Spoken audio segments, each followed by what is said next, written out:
Quand la communication orale au travail n'est plus possible, comment communiquer en télétravail? C'est une excellente question et malheureusement actuellement c'est une situation qui est favorisée pour des raisons évidentes bien entendu. C'est pour ça que dans cette vidéo je voulais vraiment vous aider à développer votre communication lors du télétravail. Le but est de montrer que l'on tient aux autres, à ses collaborateurs et pas seulement aux résultats et à l'évolution de son chiffre d'affaires. C'est pour cette raison que dans cette vidéo, je vais vous donner 3 conseils pour pouvoir améliorer votre communication lors de vos phases de télétravail.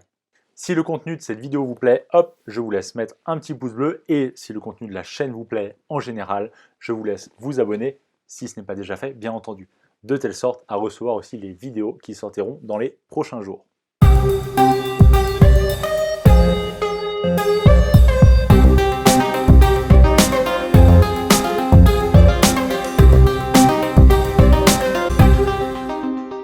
Mesdames, Messieurs les super communicants, bonjour à toutes et à tous et bienvenue dans cette vidéo. Je suis Quentin Béjouan, votre coach et conseiller en communication orale à votre service.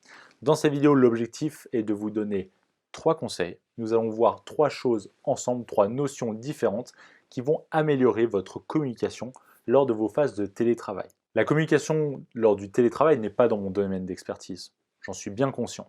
Mais comme c'est quelque chose, le télétravail, qui ne favorise pas la communication orale, je voulais vous donner 2-3 petites choses pour pouvoir améliorer votre communication et la tirer jusqu'à quasiment un niveau de communication orale, une communication en face-to-face, pour pouvoir améliorer les relations aussi, bien entendu.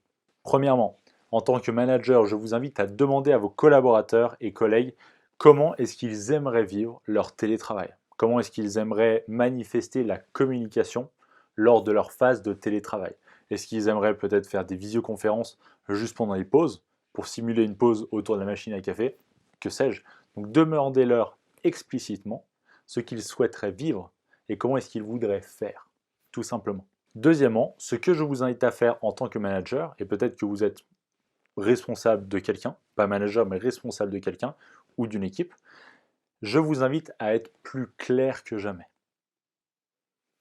Par écrit, sur Slack, sur WhatsApp, ce que vous voulez, être plus clair que jamais pour pouvoir faire gagner du temps à votre équipe et donc indirectement à vous. Soyez très clair et favorisez les feedbacks. Les feedbacks sont altérés lorsqu'il n'y a plus de communication en face à face. Donc vraiment favorisez ces feedbacks et demandez à vos collaborateurs comment ils se sentent face à cette situation de télétravail. Peut-être que vous n'avez pas l'habitude de télétravailler, ce n'est pas un souci. Et si vous n'êtes pas manager, demandez à votre manager des feedbacks pour pouvoir vraiment vous améliorer au fur et à mesure du temps. Prenons maintenant, et ce sera le 3e conseil que je vais vous donner dans cette vidéo, une conversation. Imaginons cette conversation sur Slack, WhatsApp.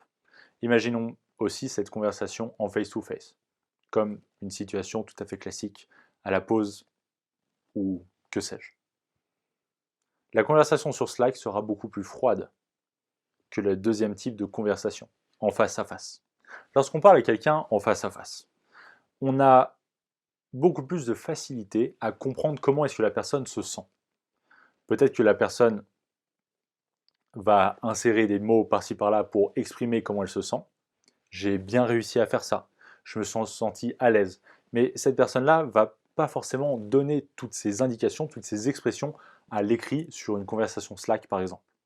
Ce qui fait que cette conversation sera beaucoup plus froide et moins intéressante, si je puis dire, sentimentalement parlant. Donc faites en sorte de favoriser l'échange sentimental. Le sentiment que nous avons eu par rapport à la tâche que nous avons effectuée, par rapport au travail que nous avons rendu.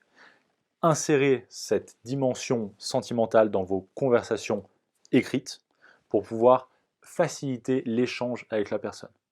De cette manière, vos collègues, vos managers, que sais-je, auront beaucoup plus de facilité à ressentir ce que vous avez senti et donc à adapter les tâches peut-être pour la suite. Si ces 3 conseils vous ont plu, si le contenu de cette vidéo vous a plu dans son ensemble, je vous invite à mettre un petit pouce bleu juste en dessous et si vous avez des questions, des interrogations ou peut-être des suggestions par rapport au télétravail, je vous invite à y mettre en commentaire tout simplement pour qu'on puisse en discuter. Cette vidéo touche à sa fin, il ne me reste plus qu'à vous souhaiter une excellente fin de journée, une excellente fin de semaine et surtout, n'oubliez pas de sourire, le monde ne sera que meilleur. C'était Quentin Mechevant, je vous souhaite une excellente fin de journée encore une fois. Ciao.